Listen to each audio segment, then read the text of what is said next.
Hey guys, we're live now. I'm about to have a chat with Chris. There's a lot of breaking news going on right now, whether it's the announcement that the Coles situation that's going on. It seems as though Coles has made an announcement, or it's come out in a news article that they're not mandating the jab. Interesting if it's true. I've got some people at Coles that are going to check that out and actually see if it's genuine.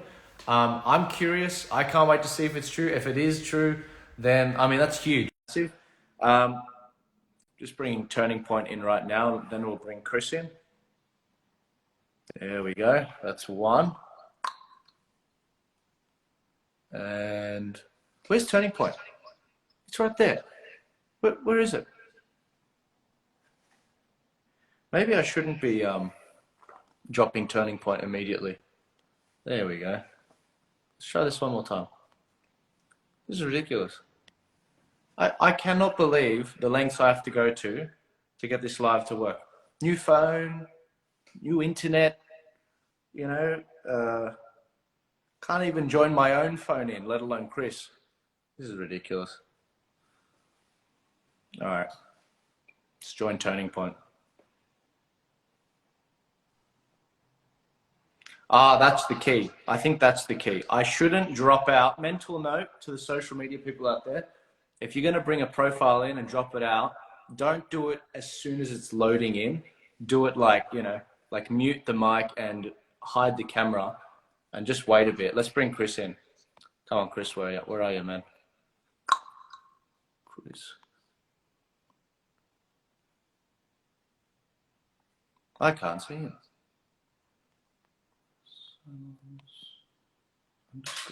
This guy is being so censored. You guys wouldn't believe it. All right, I've sent him an invite.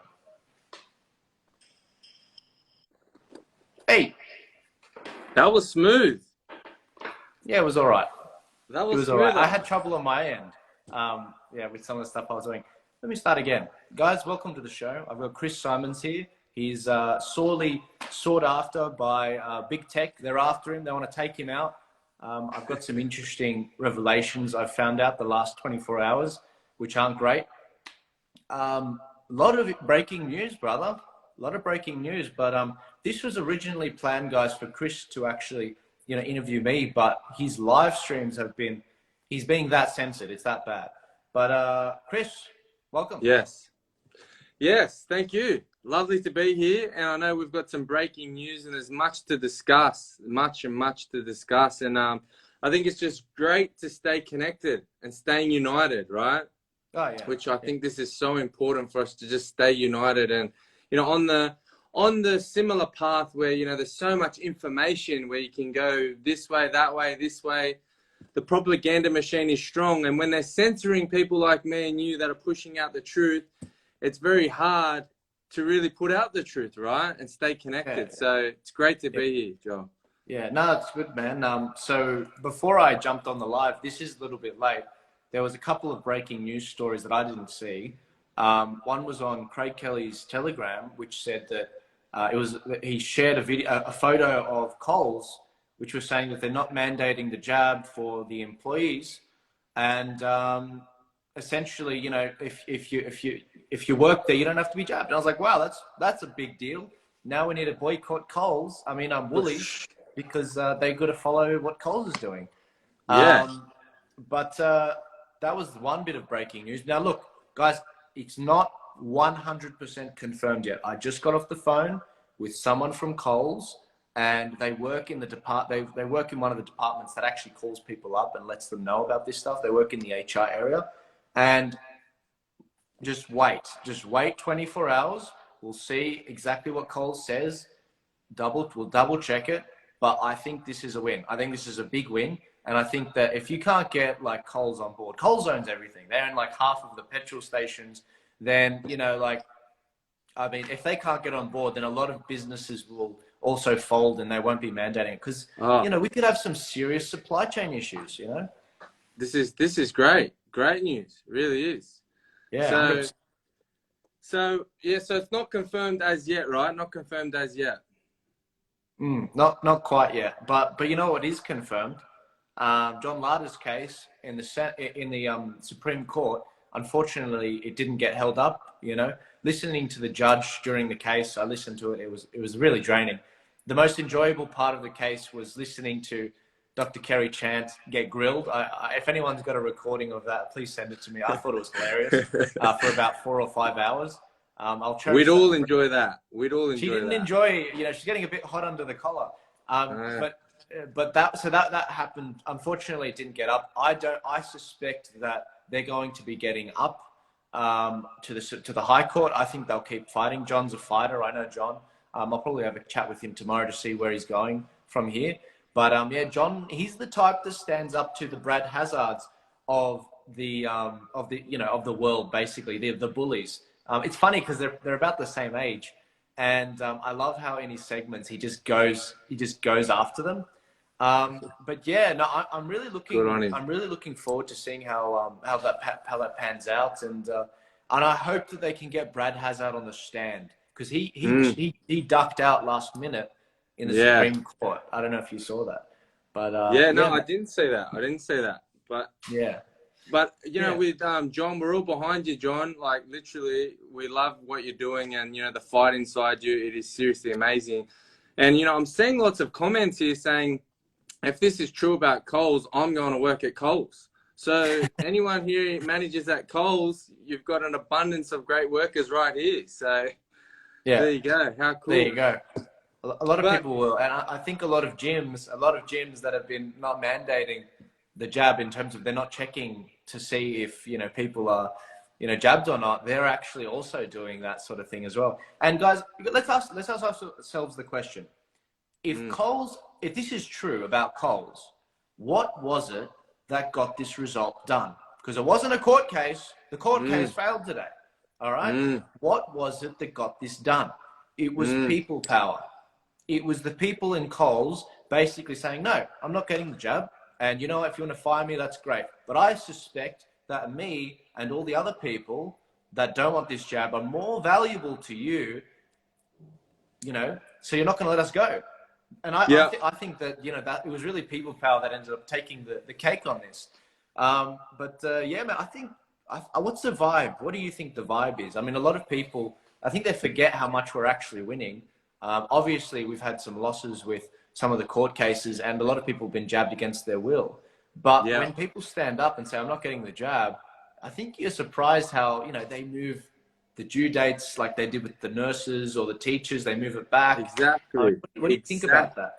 Calling their bluff, right? And, you know, I know that there places like Coles, big companies like that are subject to, you know, occupational health and safety and all that kind of stuff. So that's one way that they try and, you know, wedge it in there.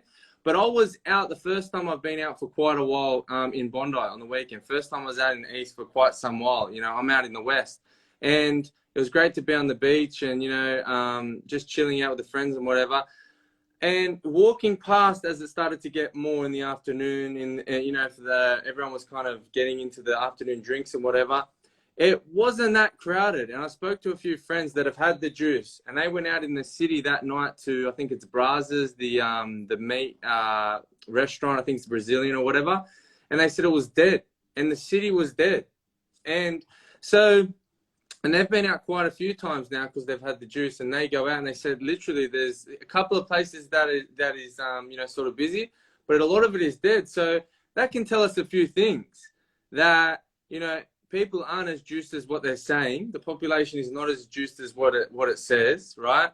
Or even people that are juiced are still nervous to go out. Maybe they don't want to go out. They don't want to be a part of this, right? So, you know, and we have a lot of that where it's such a psychological issue what's happened to us with all this fear and propaganda and stuff, right? So I think there is nowhere near as much.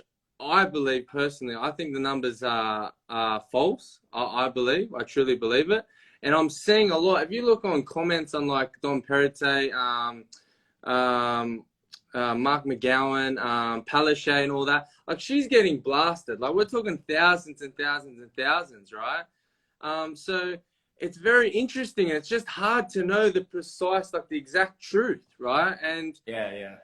And, you know, and on the weekend, I'm spewing because on Sunday, I went and helped a friend. She was just starting a business, and I helped her render and blah, blah, blah. And I looked on my Instagram, and Parramatta was going. I was like, what's going on here?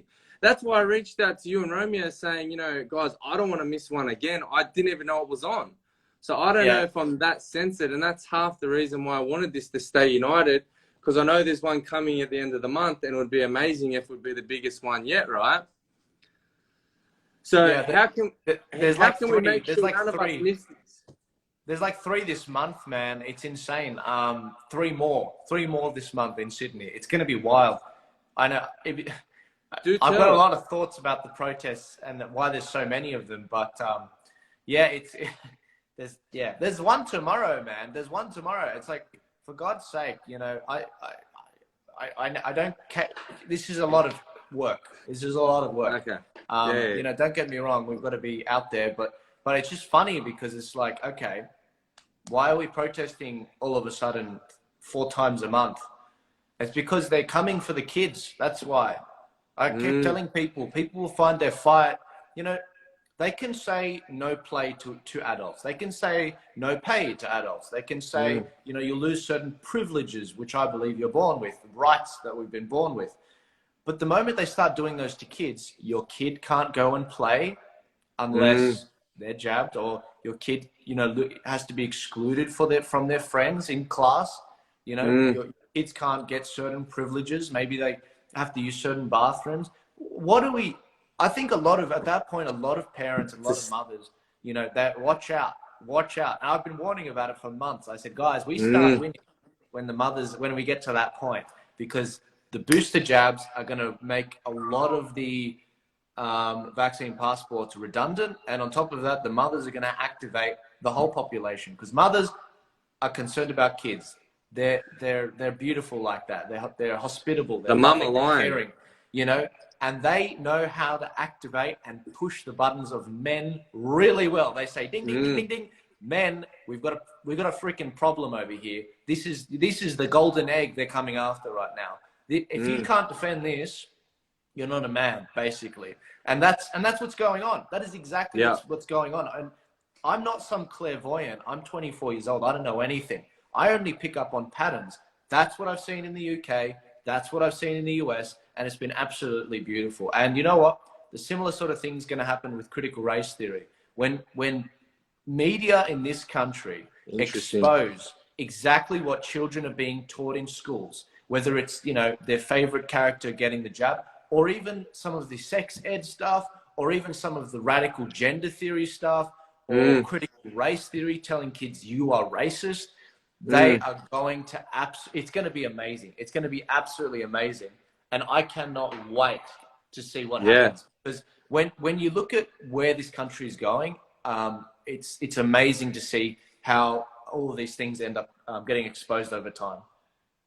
Yeah, man, you made some great points. And, you know, I've got in front of me here from the Reignite Democracy Australia, and it's the fatality rate, and 0 to 9 years old is literally 0% death rate, right? 10 to 19 years old is 0.004. 10 to 19 years old, 0.004. 20 to 29, 0.01.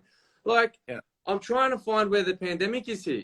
I'm trying to find it. Like, where is it? And, you know, I've got down here, which I was going to ask you later on, but it's a great one just to roll off the back of this, is that recently the TGA has requested P-Visa, and I'll say that, they want to know the data, the real data, because there could be some false narratives there, right? That's really concerning. We've got in Italy, there was 100, they were saying there was 130,000 deaths. They're saying that now there was more like 3,783. That's down 97%. Now, I can't say how true this is. You know, I've got this from various sources. You know, it's very hard to make that like a proper claim, but it's very interesting, isn't it? Like, it's very interesting that the conspiracy theorists and, you know, the so-called, you know, logical thinkers were crazy 6 months ago, And now we're going down the road of, now we're actually being told, Joel, this is no conspiracy, is that you'll be rolling up your sleeve for the third juice, and your little green tick on your how do I say, juice passport will be redundant, right? Yeah. Meaning that, is that 6 months, boosters, like indefinitely? This was called crazy, Joel, 3 to 6 months ago. You were called an idiot, a liar. Yeah. Like it was pretty ruthless, right? So, and I've just saw one of my friends who's she's got like about 200,000 on her following. She's kind of an Instagram famous kind of girl, and she had the juice and she didn't want it, but she more got it because she wanted to go out, enjoy with her friends. She wanted to get back in life. She was getting depressed being at home, but she didn't want to get it. She just felt like, she had to get back in life, right? And I just saw a post. I don't know if you see. I think you did. I shared it with you. There was a lady, God bless her. She had the juice, and while she was pregnant, and had blood clots from the juice, and had to terminate the pregnancy. And she shared that and said, I've had the juice, but now the booster's coming, and we're getting forced. What the fuck is this? Like this? It's insane. This is fucking insane, guys. It's fucking insane, And I'm getting more and more, Joel. I'm seeing more and more people that have had the juice that have said, look, I'm like pro juice, but what the fuck is going on? Like, like what is going on, right? And this is very scary. So, I don't want to focus too much on the negative, but I did want to point out some truth here, because, some people that are watching, it's hard to get truth, right? But we need a solution, right? Like what is the solution here? We've got an upcoming election, which that's a big turning point, I would say, it is, but I wanted to speak to you about that, how it works, where are we going, what's the date? Because, just here in Queensland, we've just been told, lockdown to the 17th of December, which is basically joins, similar ethics as New South Wales. Melbourne, obviously there was Kill the Bill, that bill that he was trying to pass. Like the whole East Coast, but now it's becoming, even Australia, WA, Northern Territory. It's really the whole of Australia now, Joel. So what, it's a massive question, but solution-wise, how can we focus on a solution here moving forward? Because a lot of people are, giving up their freedom for security and comfort, right? And we need to remind ourselves here that our freedoms are our rights. Like, this isn't a reward. You get your freedom. Like, I'm just saying, Joel, it's like, it's mind-boggling that if you go to the brothel and get your jab, you'll get free service at the brothel if you get a jab. Like, this is next level, man. This is like, I'm speechless with that one, Joel. But let's try and focus a bit on solution-wise and, with the upcoming election. All right. First things first, let's talk about this first one. I've pinned a comment because I'm not scared of criticism. So this guy, he just put this comment out because I booted him from the chat. He was saying Joel Jammal's the Mossad shill, which I laughed at because I'm Syrian and Lebanese. And he said, Joel, you can kick me, but you can't silence the truth. Turning Point is funded by ASIO. Turning Point is a publicly funded organization. And to date, Turning Point's biggest donor is me, because Turning Point doesn't get a lot of donations. We've gotten $2,000 in donations in the last 2 months and $4,000 out of my own pocket. So that's public knowledge. So if you're wondering what's funding this, if you want to expose people that are calling out shills and they've got no evidence, you expose them with transparency. Now, why am I wasting my time talking about this guy? Because part of the reason why we haven't been able to get anything done is because you get people that would rather focus on each other than focus on the true enemy here, which is big government, big corporations, and anything that's sort of trying to consolidate its power. I call it all the establishment. Now, there are many ways you can fight the establishment, one of which is the legal route. We can use the legal route to actually get things done. Now, we've seen, AFL solicitors, we've seen John Larder's case, and we've seen a number of other cases happen. Now, right now, we've got a situation where, those cases have happened on a lower level and we've seen them in the state courts, in the Supreme Courts in New South Wales, and they're going to be elevated to the federal courts as well, in the High Court eventually. Now that's really good. That's really encouraging because, you know, you've got to push that area. So that's one way. The second way, and this is the problem, if you see a situation where the court cases aren't coming through, it's because they're holding up bad laws. Now, how do you replace bad laws? You replace the people that make bad laws, who are the politicians. How do you do that? You set up parties. No worries. We've got parties. We've got about 5 good parties. Which are the parties? Let's run through them. Run through them. Let's go. You've got the United Australia Party. You've got Australia One. You've got the Liberal Democrat Party. You've got One Nation. And then you've got that coalition of parties, which is IMOP, the Federation Party, and the GAP Party, Great Australia Party. That's 5 parties. I do believe the United Australia Party also joined with Reignite Democracy. So you've got 5 parties. Now, how do you make sure? We don't need any more parties, all right? We've got enough. That's enough. How do you make sure that they work together? And this is plan B. You have to make sure that they preference each other in the election. So how do you do that? You make sure that they're not cutting any deals. All these people in the comments saying that I'm a shill, they need to keep their eyes on the parties, because if the parties start looking at how these things are, you know, how they're being funded, if the parties start cutting deals with the major parties, then we're really screwed. Now, I have a lot of faith in these parties. I really do. But in the past, they have not preferenced each other properly.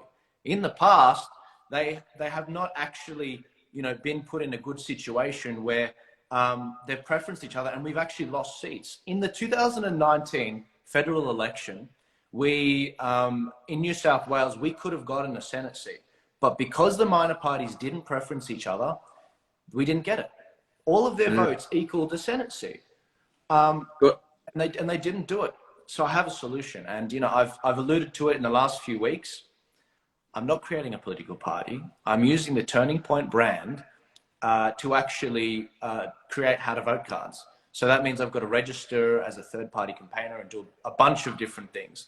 Wow. When it comes to how that's going to happen, it's going to be absolutely groundbreaking. It's going to be amazing. We are weaponizing the followings we've all created.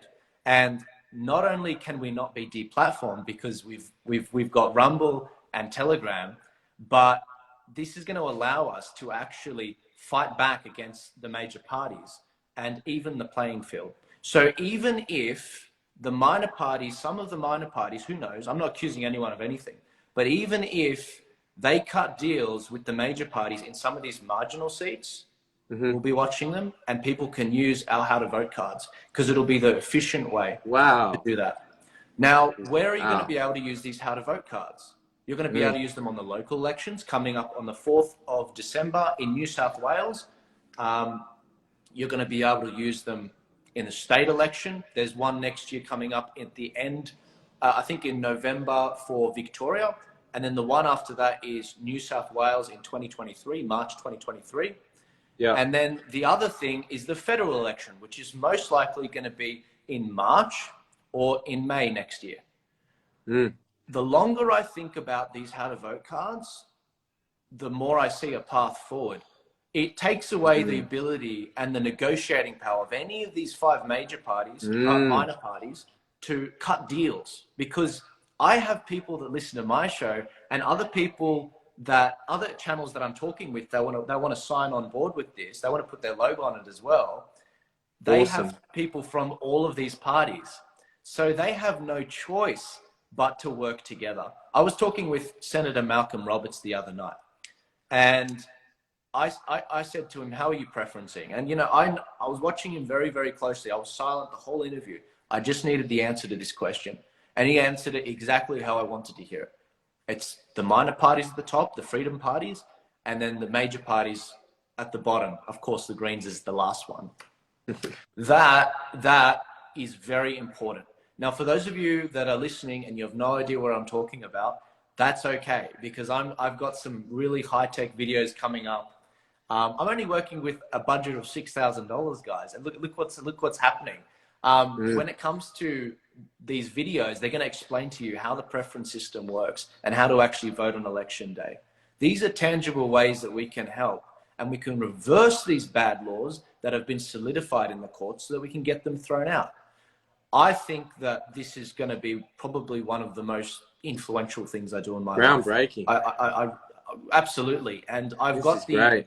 And this is the thing, guys, it's not me. I've got a really talented team that have been doing this for elections in the past. So when people are donating to me, I don't tell you all of my plans. About 60% of what I do is not above the surface. And I try to make sure that I'm lobbying for you guys to have freedom elevated, because all of these parties, they all agree on the same things. They all agree on no lockdowns. They agree on looking into things like Ivy.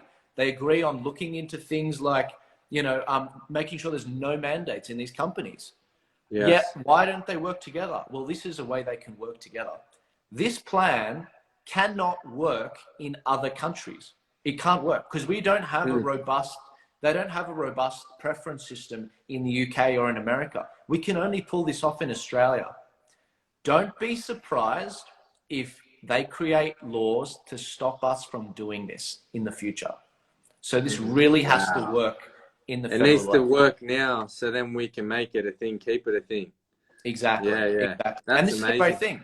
This is the great thing. If people don't like my how to vote cards, that's fine. You can go follow one of your party's ones. But I think that the team I've got together they've got a proven track record in the last election. I can tell you which electorates they targeted and how many points. There's the one that I'm thinking about, because I'm looking at the board right now. There's an electorate where they led an 8-point swing against a Labor candidate, a head Labor candidate. It was amazing. Absolutely amazing. So that stuff's in the works. You know, that's a tangible way we can fight back. But there's also protests. There's also lobbying your parliamentarians. But if all else fails, you have your vote still. A lot of people telling me, Joel, our vote doesn't count. No. It counts. Trust me, it counts. Otherwise, they wouldn't be spending all this time on propaganda. They would just force this stuff on you. That's why Coles is backing off because of people power. We haven't even gotten to the elections yet.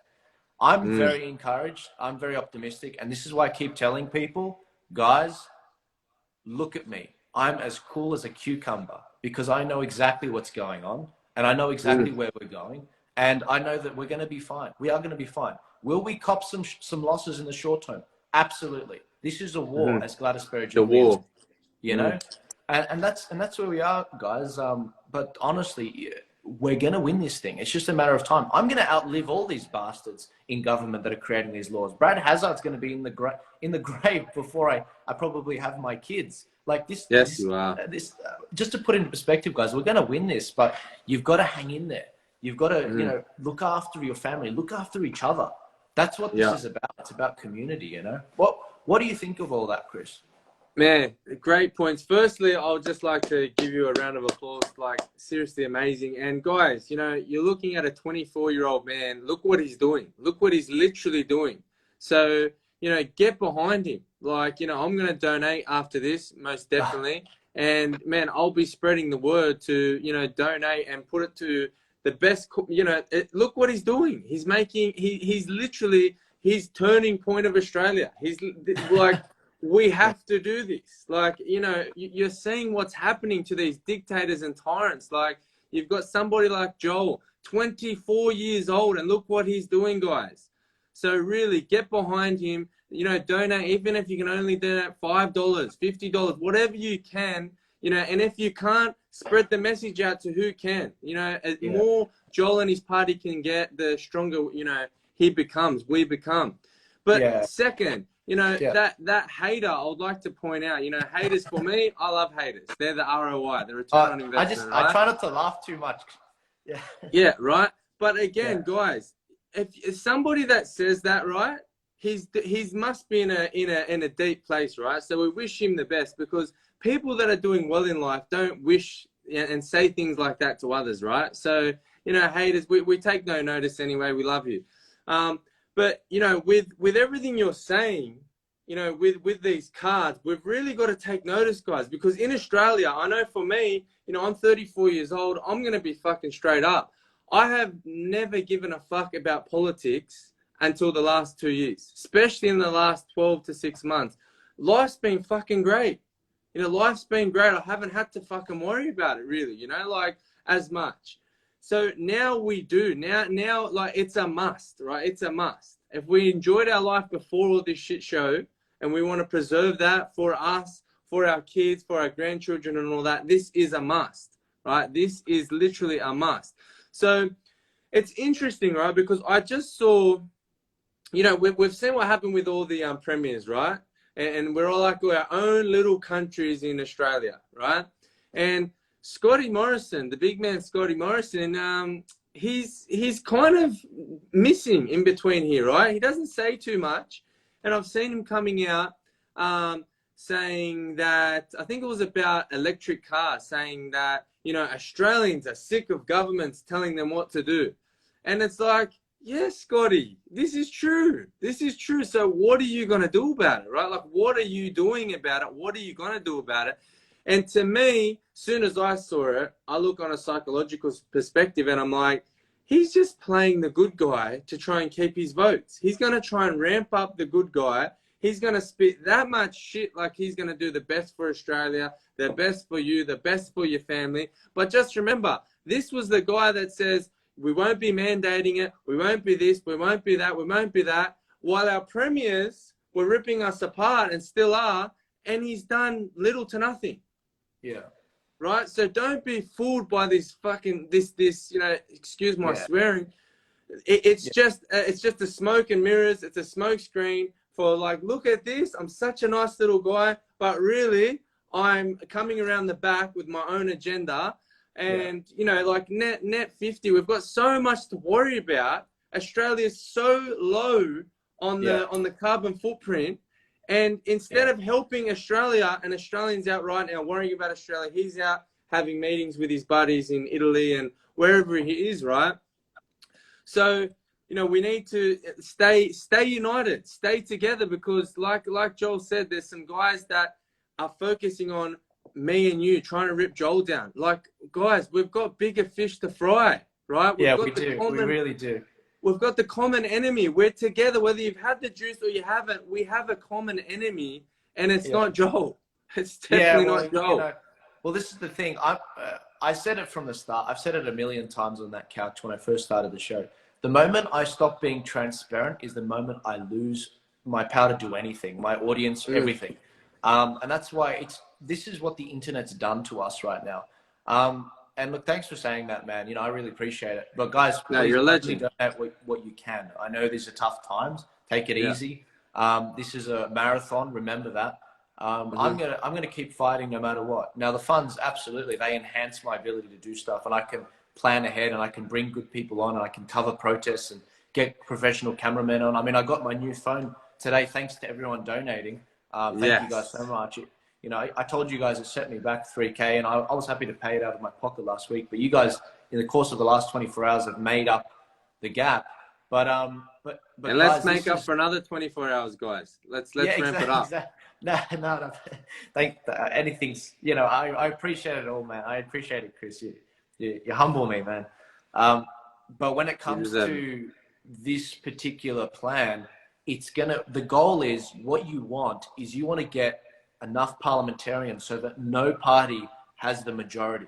See, now, totally, the government doesn't have a majority in the Senate, but it does have a majority in the House of Representatives, in the lower house, federally speaking. Now, if you control the middle, then you can every decision, no matter if it's Labor, no matter if it's Liberal, they have to go through you. Now, I want to see a situation where those 5 minor parties that are freedom parties, I want to see them in the middle, always acting as a stopper against Labor, Liberal, whatever. I don't care, because I truly do not care if it's Labor or Liberal. Voice for the people. Basically the same. Voice for the people. Yeah, exactly. Like, we just, all these parties, they agree, the minor parties, the freedom parties, they all agree on the mandates in opposing them. And that's the thing. But this is the only thing you guys have to worry about. And this is, you know, I'm happy to say this. You have to keep your eye on me. You have to keep your eye on Turning Point when it comes to the way I do these preferences, because that's the only problem with the plan. You rely a lot on me. But this is the thing. Even if you don't like the how to vote card, you can go get one from someone else. That's fine. But, you know, that's the only thing to the plan. You've just got to keep your eye on me, and you've got to make sure, hey, hang on, you know, I noticed because this is a publicly listed thing, you know, Turning Point's it's a not-for-profit organization.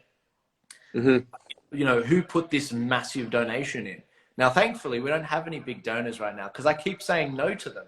I keep saying, no, I don't want them to influence us. I don't want them to, you know, to actually do this kind of thing. So yeah, that's the situation I want to see. Someone's saying to me, Joel, look at what happened in Canada. 3 parties got Justin back in. Canada's not exactly the same as Australia. They're similar. But this is the thing. Justin Trudeau had to rely on some of the minor parties that were left-wing to actually form a coalition to go into government. Now, this is the thing. That's the importance of what you're saying, right? That's the importance of what you're saying. Yeah. I don't think that Labor and I don't think that Liberal, either one of them, can get enough seats in their own right to rule government. I don't. If we preference properly and if you campaign in the right seats, I don't think they can do it. I really don't. They're right now, the government, the federal government, they have a 1-seat majority. There's 151 seats. They have 76 of them in order to pass legislation. That's wow. 1 seat. So if one Liberal guy wants to jump ship, just like Craig Kelly does, then all of a sudden the government can't pass legislation. That's what we are right now. In the Senate, the government, they're really in a tight spot because that Senator Rennick, he pulled out and he said, I'm not passing any legislation. So now the government doesn't have the numbers. That gives One Nation more power. That gives any senator like Bob Catter, that gives him more power, you know, so that everything can be passed. So, you know, guys, I'm really encouraged. I really am. Love it, Joel. Love it, man. We're all behind you. Let's talk about, you might have some more light on this because I know it is definitely a talking point about the unjuiced not being allowed in hospitals and things like that. Now, I was watching a live with Senator Malcolm today, actually, and the way he understands it is that the people that are unjuiced can go to hospital if you know, something happens to you, whatever, you need treatment, which should be obvious, right? But the thing is that if you are there, you're juiced and you're in hospital, then your unjuiced family can't come and see you, or vice versa. If you're unjuiced and you're in hospital, your family nobody can come and see you, right? So I don't know how true that is. Senator Malcolm says that's the way he understood it because Queensland is going down that road as well. So I don't know if you're able to shed light on that, but I'd say that would be, you know, it seems crazy, but it seems the way this world is, that's the way they're going with it. Yeah. And, you know, the thing with that is crazy, right? We've seen how important connection is, especially through, you know, dark times, right? And there's been some studies through premature babies. And when premature babies don't have the connection, they've had like ones where they're with the mother 100% of the time, and other babies that aren't. And there's a massive difference through recovery and staying healthy, that connection and that bond, that love, just really, really, you know, we thrive on it. We love human connection. So, you know, that's a huge one. You know, imagine you're unjuiced and you go to hospital and, you know, it's something kind of devastating and, you know, you've lost your leg or whatever and you've got nobody around you, right? You're in there for 6 weeks, 8 weeks. You know, that's challenging, right? So, I don't know. Do you know much about that, Joe? Because I've heard about a lot of people not being able into hospitals without being jabbed. I did hear about that, and that's really upsetting because it's like, you know, this is some people, you know, these are their last days in hospital, you know, especially the elderly. So a lot of people I know, one of the big funders of my show, he had to get the jab in order for his, you know, for him to see his parents. You know, it's like, what kind of blackmail is this? This is ridiculous. And he shouldn't be getting the jab. He should have an exemption. You know, like, guy's got some severe, but this is the problem. Then you've got APRA who aren't actually willing to give any, you know, exemptions. This is another thing, guys, and I'm seeing this in the comments as well on this. A lot of people are worried about not being able to vote in the election if you're not jabbed. Now, I've been looking into this. Great question. I looked up on the website. I don't have my phone out here in front of me, but voting, it seems as though it's going to be permitted in terms of the unvaccinated will be able to vote at polling places. It's a big line for the government to cross, a massive line. I mean, it's our most fundamental right to vote and freedom of speech. It's absolutely fundamental. I can't see them restricting people from doing it. What gives me confidence is I read on the New South Wales government health page, and this is the key. Watch the local elections on the 4th of December, because we'll know. I know there are some restrictions, and this is what makes the how to vote cards so brilliant, because it's all online. There are some restrictions where you can't actually hand pamphlets out within like 100 meters or something. I've got to check how far from the polling booth. But if you read the New South Wales health page, it does actually say that you can vote at some of these polling booths. And once a polling place becomes, once a location or a school or whatever is deemed as a polling place, it's a polling place. It doesn't adhere to rules for a school. It's a different classification. So I want to see this in writing 100%. Doesn't matter where it is, a polling place, everyone will be permitted to vote. I do want to see that 100%, but obviously government, they thrive off confusion and anything to force people to actually allow them to do. But a lot of people are saying, they're spreading the information. I don't think they know 100%. They're just sort of going off it. And this is bad, because this is our guys doing it. I think that a lot of people are spreading information that they're not going to allow you to vote, therefore you need to enroll in postal voting. Yes. And I'm like, guys, what if postal voting is compromised, like in America? Now, this is the thing. No, we don't want that. Hang on a sec. I don't know, Chris. I don't know if it's safe or not. I don't. And I'm not saying that because I don't trust them. I'm saying that I know the American system. I can tell you the difference with postal voting in America between targeted postal voting and universal mail-in voting in America. They're a big difference. Targeted voting in America is where you request the ballot and they directly send it to you and you directly send it back. That's safe. No worries. There's one ballot. Universal voting, which is what happened in a lot of the Democrat states in America and some of those swing states, they send a ballot to everyone in the state. And if you vote on it, you vote on it. If you don't, you don't. I've lost turning point. When it comes to what's happening in Australia, I don't know that level of nuance in Australia. I don't know it. So I need to do some more research on this. Maybe postal voting's fine. Maybe it's perfectly fine. And, I just don't know it yet. But I'm looking to talk to someone who's worked in the area a lot so I can give it. But my gut feeling is we're going to be fine with voting. I don't think it's going to be a problem. I hope I don't eat these words. But we will know in New South Wales in the local elections. We'll know what happens, And that is just like, you think about it, how much effort they're going to keep the unjuiced away from the juiced and all that. Now it's just a massive contradiction because they're essentially going to be in the same rooms, sharing the same ballot boxes and these ballot rooms. And, it's a bit of a contradiction anyway, isn't it? But anyway, maybe Gladys might be there because, she didn't want to hang out with the unjuiced people. That was just her personal opinion. So it would be. But anyway. I might just read this out quickly just before I finish. This is from the New South Wales Government Health website. I did a post on it on my Telegram yesterday. It says, voting at an election. Unvaccinated adults may, at premises that are a polling place or a voting centre to vote at or participate in the conduct of an election. Unvaccinated people can participate in an outdoor gathering of more than 2 people for the purpose of voting at an election. We might see a situation where maybe there are outdoor places where it's for unvaccinated people to vote, but they have to provide that. Don't worry, we'll have the opportunity to vote.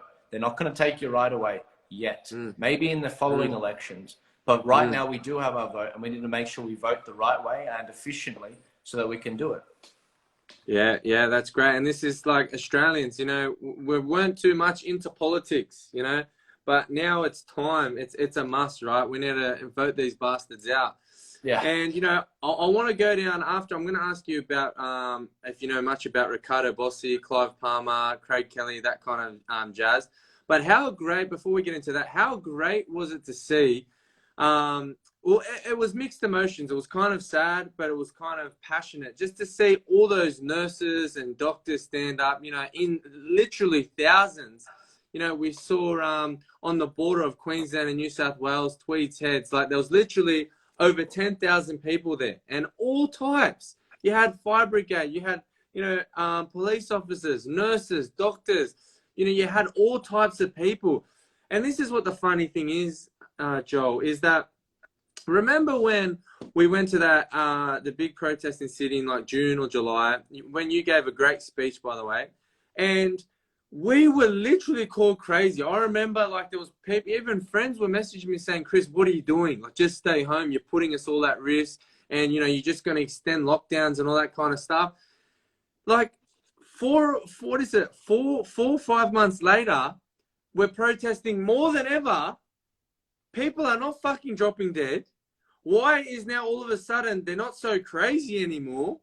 Yeah. Maybe they just knew something 5 months before you did, right? Yeah. Maybe they were just in a position with their backs against the wall that they were forced to, while you were, you know, pointing fingers at them, calling them crazy, listening to the propaganda machine, right? Yeah. Dividing us even more.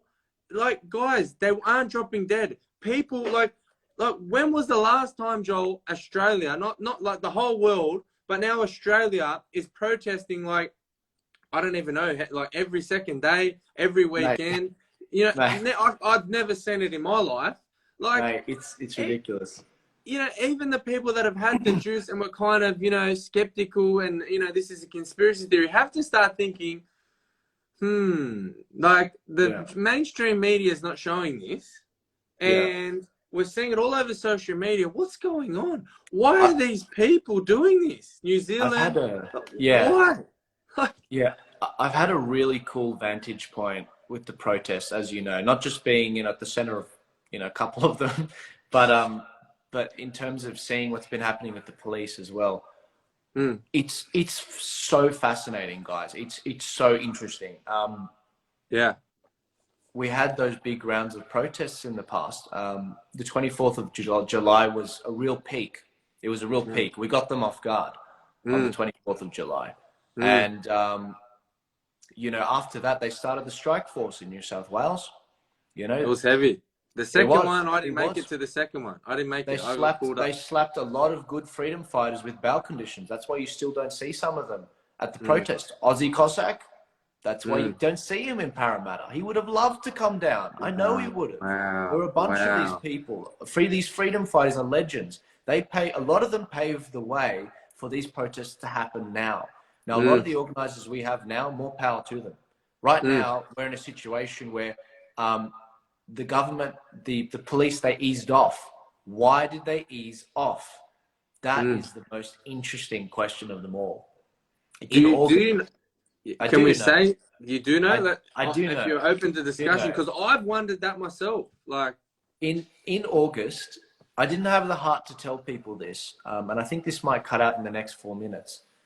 I didn't have the heart to tell people this in August, but the protests in August, they weren't going to get off the ground because the ones in July, they came after all the organizers really hard with bail conditions, with, you know, being visited all the time by the cops. I mean, I personally had like 8 visits to my house, and I'm a journalist. I had a situation where, you know, we couldn't breathe. We couldn't breathe. My mum would call me up and say, the cops are here. And I'd have to race home and I have to show them the receipt for my acai bowl and say, yeah, this is where I actually was. This is how bad it was, guys. I had 8 or 9 visits. This is Australia, guys. This is Australia. But this is what we went through. But this is the thing. The August protest, of course I didn't go to it. I was given that piece of paper from the cops that said, if you go within 5 Ks of this protest between 9 a.m. and 5 p.m., within 5 Ks of it, then you're going to jail for 5 years. Slap on the wrist.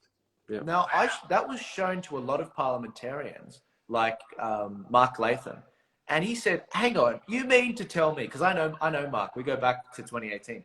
He said, you mean to tell me if I want Jammal to come to Parliament House, I can't do it because it's within the 5Ks. And the other parliamentarian said, yeah, absolutely. And he said, this is ridiculous. This is absolutely ridiculous. This shouldn't be held up in court. And so, because those conditions, those are slapped on people that are like bikies and stuff to stop them from going to big, high-profile drug meetings, you know. But yeah, right.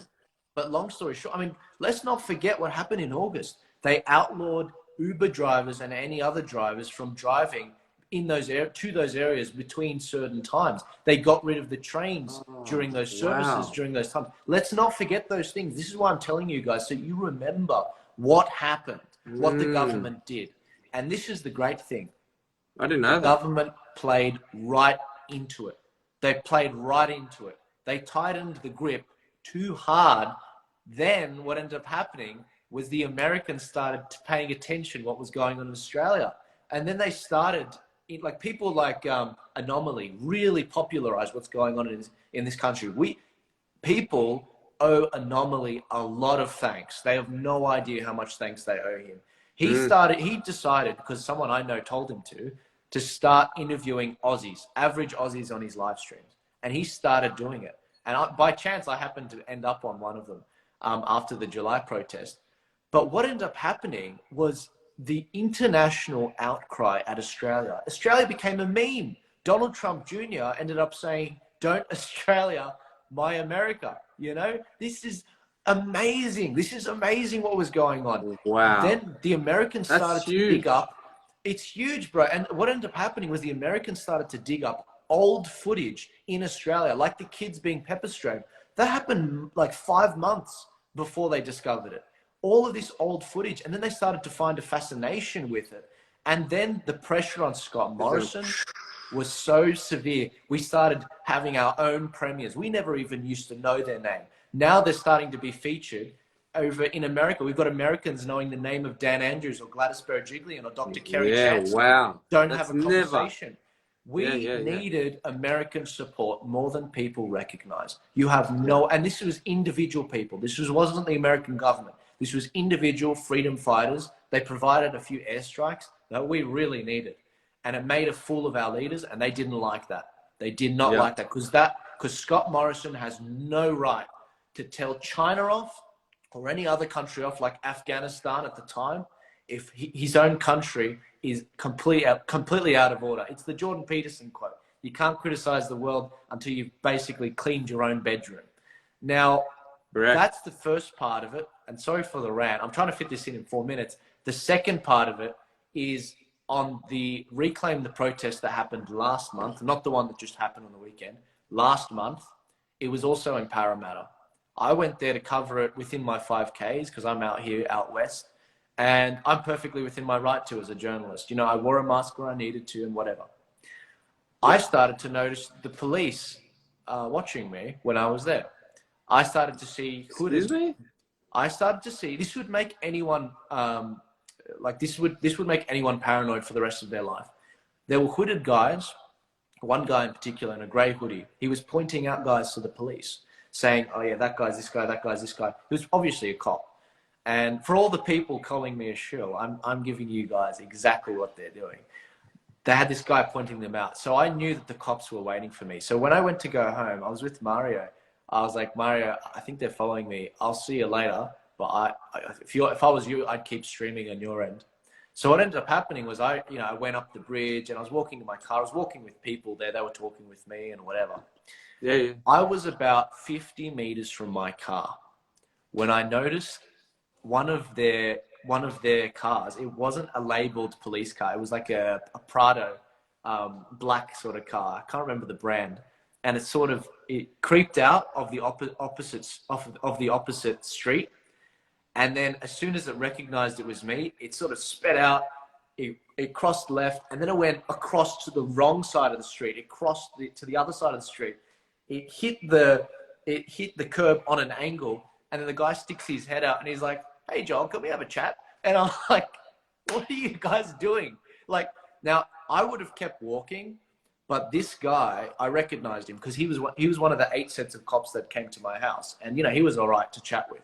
So I was like, okay, hey man, I got to get going and whatever. I started filming and at the ground. People haven't seen the footage, and I just said, hey man, look, I'm just trying to get home or whatever. He's like, I've just got to check a few things, and I was like, all right, what do you need? He's like, here's the can I have your your license? And I was like, okay, here. So I handed it to him, and while I'm handing it to him, I noticed one cop behind me, and I noticed more cops coming. And I was like, okay, so I took a seat on the, of my own volition, I took a seat on the brick wall to show them I'm chillax, calm as a cucumber. I sit down while they're sorting out this stuff. About 12 cops are there by this point. Obviously, people that I'd been walking with were on the left. They were watching what was going on. And, they're just sort of looking at what was going on with the cops because they were worried about me. They were, we'd been seeing all this police violence. They were worried about my safety. And I knew I was fine. I knew, like, I'd done nothing wrong, And what ended up happening was I handed them, I was just waiting, and that cop that took my license, he was talking with some of the head cops that were there, and they were deliberating. I was wondering what was taking them so long. I was like, is it because they can't find anything on me because I've done anything wrong? I mean, I'm within my 5Ks. I wore a mask when I needed. I was doing journalism. And then the guy comes over to me and he said, yeah, no worries, you're good to go. And I said, what, why? I mean, what do you mean? And it's like, yeah, we've got nothing. And he's like, we could have given you a fine for not wearing a mask here and there. And maybe I broke the rules a bit here and there, when I was taking photos with people. But then he let me go, and I walked away. So I walk over to the group of people that are there, and they said, what happened? Why'd they let you go? And I said, I don't know. I said, I didn't do anything wrong. I was within my 5Ks and whatever. And they said, did you hear the news? I was like, and this is the point of the story. They said, did you hear the news? And I said, what news? I've been with the police. And they said, Gladys is resigning. And I was like, you're shitting me. I do not. You're kidding me. You're effing kidding me. Are you serious? And they said, yeah. And I checked my phone. It's all true. I race home. People are freaking out because I'd done a live stream saying I'm being arrested, basically. People are freaking out. And I say, and so I race home, ready to do a live stream with Romeo Georges.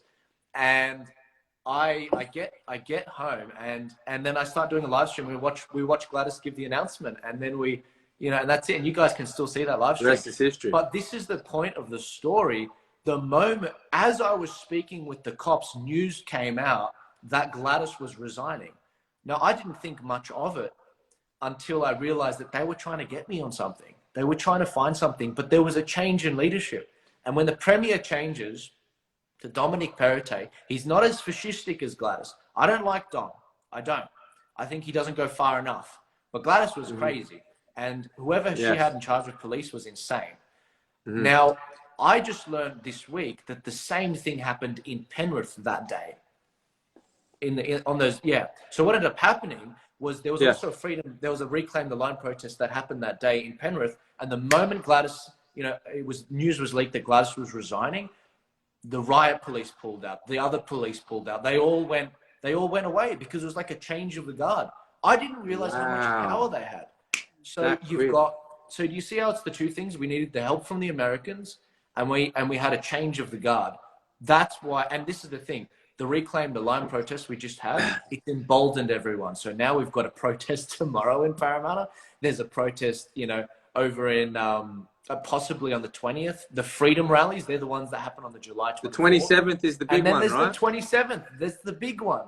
The big one being organized by Michael Sims. And I've got too much work to do now. I've got too many. I can't make all these protests. It's going to be crazy. So that's how we got here, guys. And it's been a ride. It's been a wild ride.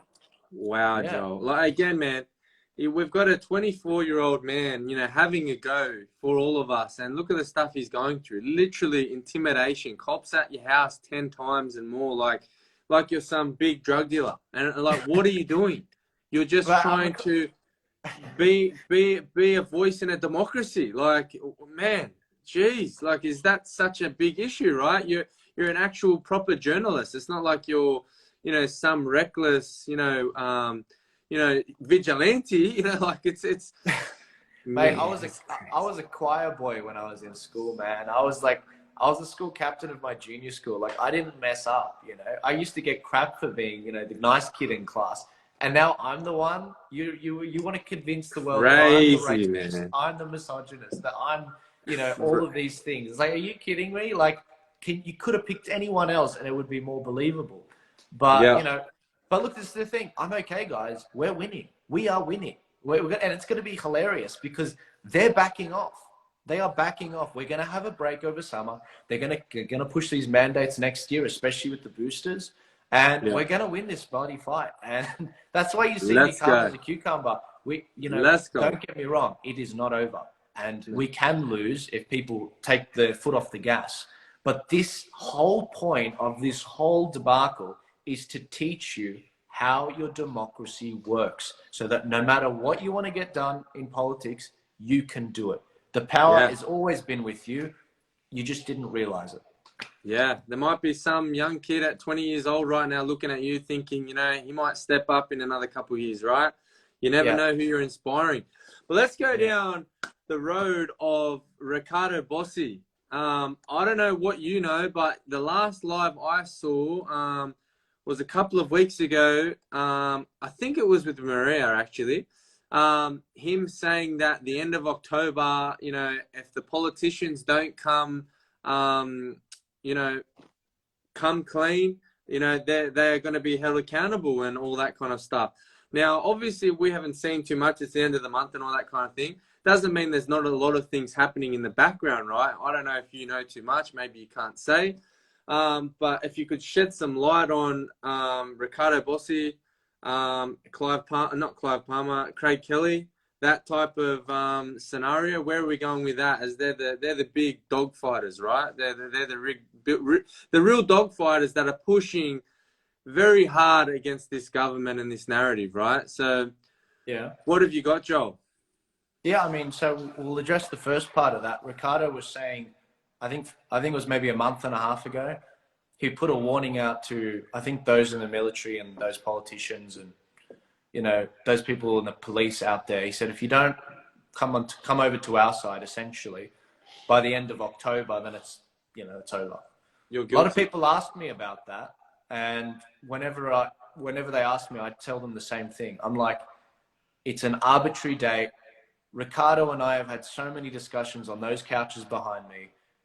That date has changed so many times. Like by July last year, like almost a year and a half ago, I had enough of the politicians. Ricardo had enough. And it was so clear to us that lockdowns weren't working and the jabs were dangerous from overseas, from what we were seeing. You know, you know, obviously, if you didn't see it by that point, we were like, okay, well then, you know, it's not even a discussion anymore. The fact that he plucked out of air the end of October, I mean, I don't know, what was the science behind that? I don't know. But that's not a question. I can't answer that. That's a question for him. I don't know. Has anyone that's interviewed him asked him that question? Maybe it's some intimidation himself. Maybe my feeling is, my intuition is, he obviously knows a lot more than us, with, you know, being in, you know, high up, you know, corporal or whatever he was in the military. So he would have a lot of ties in there, right? And these are not silly men, right? These are not silly people. These are some powerful people, you know, some of the most powerful in Australia as such, would have big connections. So, you know, you need a handful of those guys that have some power behind them. And like Ricardo says, you know, he's not a police officer that just asks questions, right? Like military soldiers, they get shit done, right? And if he's got a big group of them behind, and they're not going to be loud about it and let the opposition and their enemies know what they're coming at them, right? You know, so we've got to be patient, guys. I'm sure there's a lot of things. You know, Ricardo Bossi isn't going to be, you know, he's a man of his word. He's not going to say things if there's not a lot of weight behind them. It's just unfortunate. He's not going to fully promote exactly what's happening. Doesn't mean it's not happening, guys. So, you know, keep the faith, keep believing, because, you know, it keeps us going, right? It keeps that things are happening. Yeah, absolutely. Right? I'm reading the comments, brother, and people are saying, and actually now that they're saying this, I remember seeing an email where they put a video out and these were the titles of the video. He's actually addressed this. I just haven't watched it. He did say that, you know, I think he did address that particular topic. So I'd want to watch what he actually said. I've just been so flat chat. I haven't had a chance to watch. I haven't seen it. Yeah. So I think if you subscribe to this is why if you want to follow what he does, he should be on the mainstream platforms, but he's not a lot. Go subscribe to his emails to see what he's doing. It seems like he's answered that email. But this is the thing. When I still haven't seen what's happening. Maybe it's because it's happening behind the scenes. That's fine. But Ricardo Bossi was the one that taught me. You do not make a threat unless you're prepared to pull the trigger. And that's why, you know, I've been threatening people for months in politics in terms of politically they're going to be ruined. And these how to vote cards are me following through on that. So it's very tangible. I'm not wishy-washy with this stuff. Because if you're too wishy-washy, then people will not believe you the next time you say something. When I tell people go make a submission, they go and make the submission. I tell them it's important and how it's going to help. Because I don't tell them very often to do stuff. I stick to my word. So I hope he, you know, I'll probably watch that video. Maybe there's something I missed. Happy to be wrong, but we'll see. We'll see what happens, man. Yeah, that's an interesting one. And, you know, I'm sure, like you say, he's a man of his word. He's not going to want to lose his credibility, right? Like, he hasn't come this far, you know, 40 years in military experience just to talk shit, right? So where do you think, you know, an interesting one for me is Dom Perrottet, where, you know, he's come out and he's said it numerous times. And I believe that he said it only, like very recently again, is that governments aren't here to, how does he word it? Governments aren't here to dictate your future. Yeah, these rights are God-given rights. God-given, right? You're born. But the first time, like his first or second day he got into office, he said it much more confident, more certainty. Now I've seen him say, and it's like scripted. He values that, and it's what he believes in. But it's like he's saying it very softly, and it's like, I'm going to get in trouble for saying this, almost. Like, it's like, I can't really be saying this, but I need to say it because I believe in that, right? So where is he going with this? Because, you know, there's a lot of people that are asking me in Queensland, what do we do with Palaszczuk? And it's like, you know, it's hard to kind of answer because I'm still struggling to make out what Dom Perrottet is doing in our own state, right? So shed some light on Dom Perrottet, where he's moving, what's his movements, what's your feel about him? Is he just another puppet like, you know, Gladys, but with, I guess, a less cunning, vicious kind of way that Gladys kind of did it? What's your gauge on Dom? Dom Perrottet would be perfect if in the lower house and in the upper house we had minor candidates from those 5 freedom parties. He'd be perfect. Because wherever he screws up, we look at him and we say, hey, no mandates for teachers. No more lockdowns, you know, no going back on this 95% bull. None of that. He's almost there. He's that close. Compared to Gladys, he's not he doesn't compare. There's a lot of things that he changed in opening up that forced Dan Andrews to ease off on the Victorians. It feels a bit more relaxed. You know, the police. It is a lot more relaxed now. I get it. He's moving quick. He's moving on this stuff. There are things he's said that he's gone back on. Not having a 2-tiered society, he's gone back on that completely. I don't want to see a 2-tiered society. That's because you want 100% jabbed, you bastard. Like, I see what's going on. Do you believe that's coming from him, Joel? But like, there's something in me that I want to believe. I don't know if I want to believe it or it's my intuition is saying that I don't think that's what he fully wants in his heart. But obviously, there's a lot of powers above him that, you know, Gladys is going with this narrative. You can't just backflip out of this narrative so quick. And, you know, like maybe there's a lot of psychological impact about that with, you know, you've just mind fucked for, you know, the last 6 months with propaganda and fear. Now you're trying to go another narrative. It's like, it's a whirlwind, right? I just try to believe that he's much better and he doesn't want that. But then it's kind of some of his actions are contradicting, but it's hard to know. Is he just a puppet?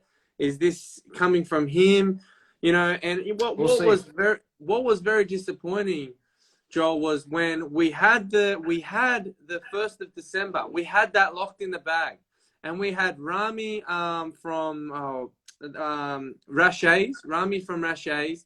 He made a stand And, you know, he's had the juice and he said, I'm not opening my doors until the 1st of December because I don't want to tier 2 society, don't want to discriminate, blah, blah, blah.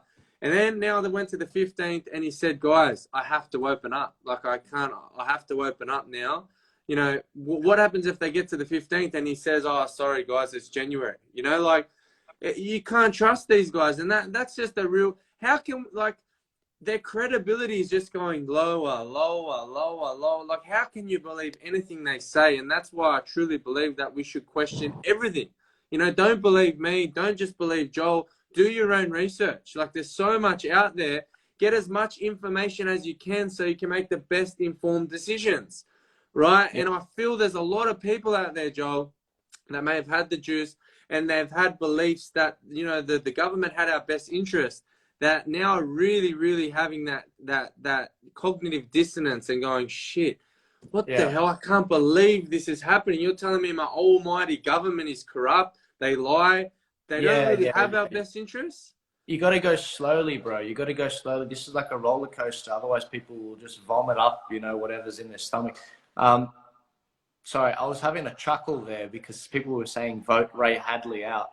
And I was actually saying, we actually have a plan for that. Ray Hadley. So for those that don't realize, you can't vote Ray Hadley out because he's a radio broadcaster. But we actually, there's a plan to get rid, to dethrone Ray Hadley. So don't worry, guys, that's coming. Ray Hadley, you guys can thank for, after the July 24th protest in New South Wales, and the strike force was given powers, they were given even more powers when they requested it to govern because of Ray Hadley. Now, that's not me defaming him. That's according to the reporting by Shari Markson at Sky News. That way, Ray Hadley can't sue me. When it came to what was going on with the police powers, supposedly what happened, and I want this to go on record, supposedly what happened was there was a meeting with the government, the little cabinet, and what ended up happening in this coronavirus cabinet was Gladys Berejiklian was asked by police, basically, this is what the powers we need to enforce greater compliance. And this is when the jab rate wasn't that great. And, you know, she said no. Gladys actually said no. And then what ended up happening after that was supposedly there was a Facebook post by Ray Hadley about this and slamming the Premier, saying Gladys should give these powers basically to the police. And then Gladys did a 180 and she changed on it. And then the police got those powers. And that's why I got so many visits from the damn cops. And, wow. And so this was from the reporting of Shari Markson interviewing, I think it was the police commissioner. I was like, how could someone in media, a radio presenter, do this to another person in media? Like, this is ridiculous. I mean, I don't want to personalize it. It's not personal. But for God's sake, Ray Hadley is a fascist. He's actually a fascist. Everything I see the guy's a bully, a fascist, and I don't know I don't know what his ratings are, but you know, we're gonna dethrone this bastard. I have no respect for the man. I really don't.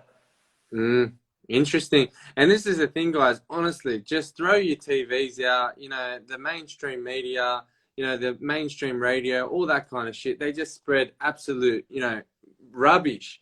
You know, you see a lot of things saying that, you know, I saw those Melbourne protesters saying, oh, it's nothing but, you know, white supremacy. Oh, it's nothing but the conspiracy unjuiced and all that. And then they did some interviews and there was people there that were fully juiced and there was, you know, Indian descents and all that kind of stuff.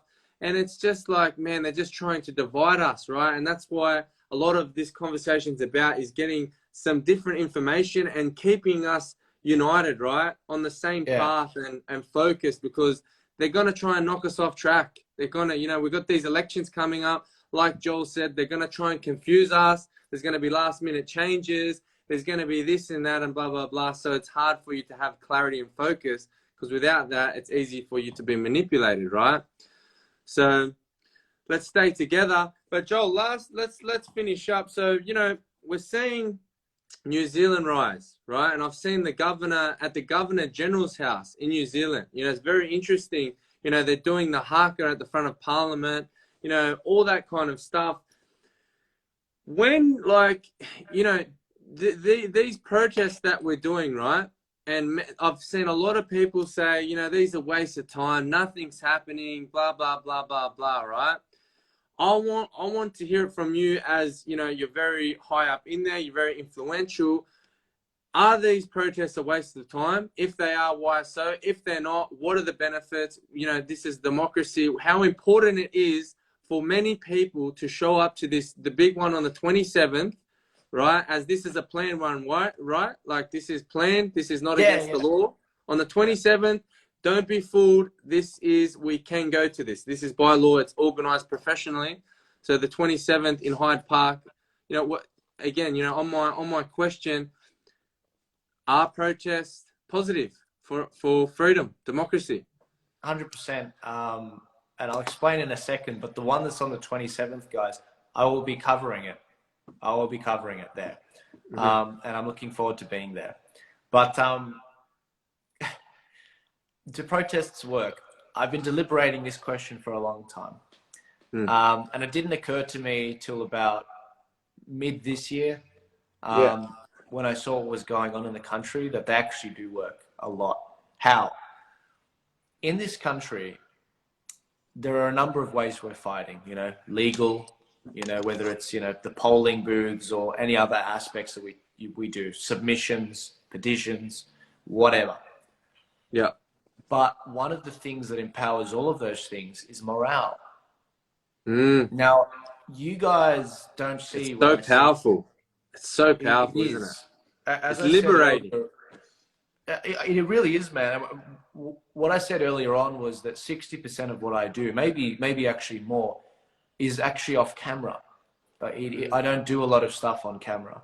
And part of my job, and there are people in Victoria that do a similar thing, but I do this for a lot of Australia, is I find people that are vital to the freedom movement and I mentor them, whether it's how to avoid censorship, whether it's if they're feeling down. You wouldn't believe the people 3 times my age I'm helping with making sure that they don't lose hope. You wouldn't believe it. It's crazy, hey? But do you know what really empowers them? It's the protests. It encourages them. It revivifies them. And you don't understand until you go to a protest and you see these people and you meet them. You don't understand until you shake hundreds of hands at these protests of people that love your journalism, love you organizing a protest, or love whatever you're doing, depending on whatever it is. With me, it's they love the free information I give out. They love the journalism.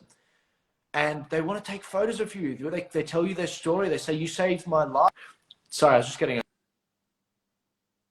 a call. They say, you saved my life. They say, you did X, Y, or Z. These are the things that really embody the influencers, the freedom fighters that are really influencing what's going on. And if they're emboldened and they're courageous and they're confident, it's infectious. You know, there's a great phrase from, there's a great quote from Braveheart where, you know, the guy says, what's his name? Mel Gibson. He says, men don't follow titles, they follow courage. And when you see a guy charging to the barricades, you know, when you see a guy standing up against the government and taking all the hits, you're like, if that guy can do it, I'm sure I can do it. We're behind him. I can take a bit of the weight, and that's infectious. That will go everywhere. It's just like laughing. It's infectious. You know, you want to be a part of that. Success breeds success, and when it comes to that sort of thing, you've got to look out for each other. And this is why I keep telling people, what we're building here is our own networks, our own journalists, our own organizers, our own infrastructure for everything. This is the future, man. Our own parties. This is what we're doing. We're building community. And you do not realize how powerful protests are in actually fostering that. And so do they work? Yeah, they work along the lines of morale. They really do. Yeah. And when they're big, they put the police in their, not the police, they put the politicians in their place and start crapping themselves. I mean, who enjoyed watching Dan Andrews and Brett Sutton get heckled today as they got into their cars? Oh, man. They are not liked. You would not want to be them, hey? That's got to be confronting, being them, just copying that. That's huge. But, You know, they do that job. They chose their path, right? And, you know, again, for anybody that's never been to a protest, they might be nervous. They might be thinking, you know, the virus and all that kind of stuff. Take a mask, right? If you need to, take a mask, right? It's been much proven that there's low transmission at these things, but, you know, there's always risk. But at the same time, guys, just remember, the propaganda machine has been lying a lot, because at the Black Lives Matter protest, which was during it wasn't in lockdown as such, it was before, but they said that, oh, there was no transmission. It's actually great for you to go outside. And then the freedom protest, it was such a bad negative thing, right? And we're seeing tens of thousands of people literally in Australia alone, but literally hundreds of thousands, even millions around the world protesting. Guys, it's something to be a part of. Support Joel, you know, Turning Point Australia. If you can donate, even just $5, guys, even just $5. If you can't donate, spread the word to someone that might have a little bit more money that can donate. Because like Joel says, that this is the building block right now. And what we're building now through, you know, the likes of Joel is, you know, the media in the next 5-10 years. You know, Joel, you don't know where Joel could be in the next 5-10 years, right? He could have his own show that actually gives out the truth, right? No biased truth, right? And we really need that.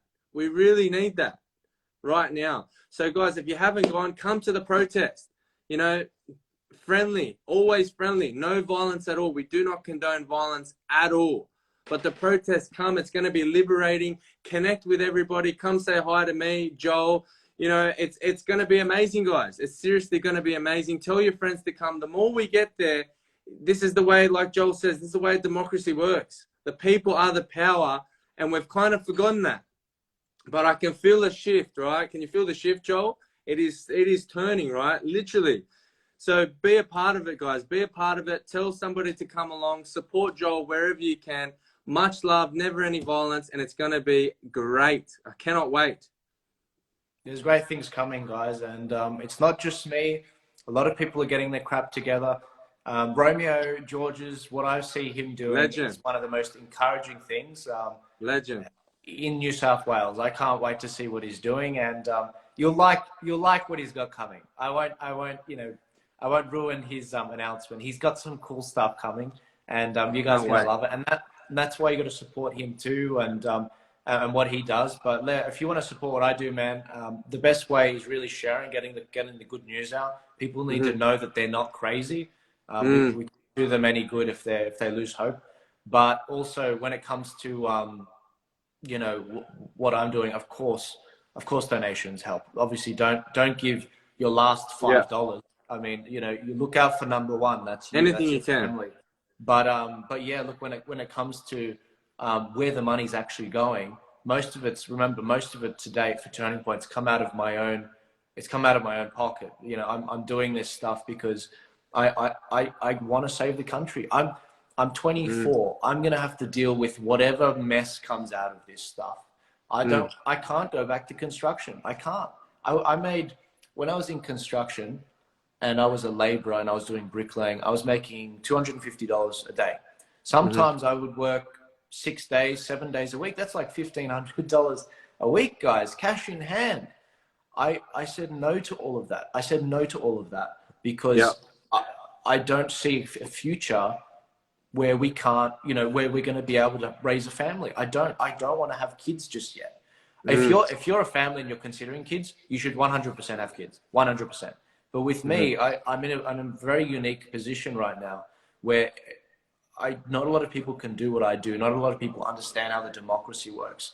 So I've forgone a lot of my own pleasures for you guys and for our country. And sacrifice. It's a sacrifice.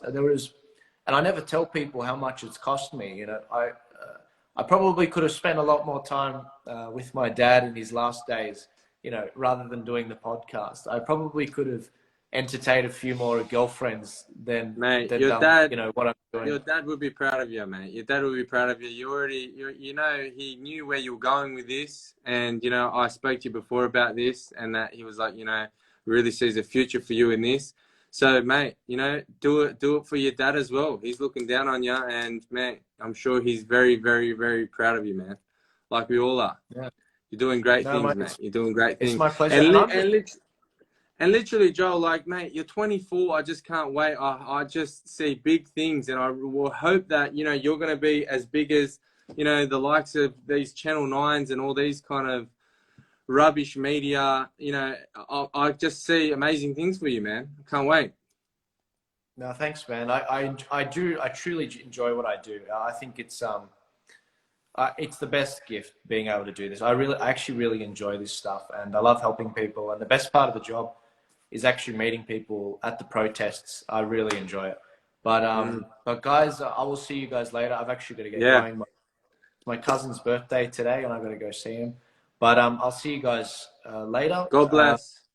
I've got a segment Thank you, coming up Joel. soon on censorship. It's hitting us hard on Instagram, so you need to go follow us on Telegram, and yeah, follow Chris. Click the link. I can't even go live. I couldn't even start Yeah, he this can't live. even go live. So Chris, mate, I don't know if you got a Telegram, but you should absolutely put it in your bio to get everyone off this platform.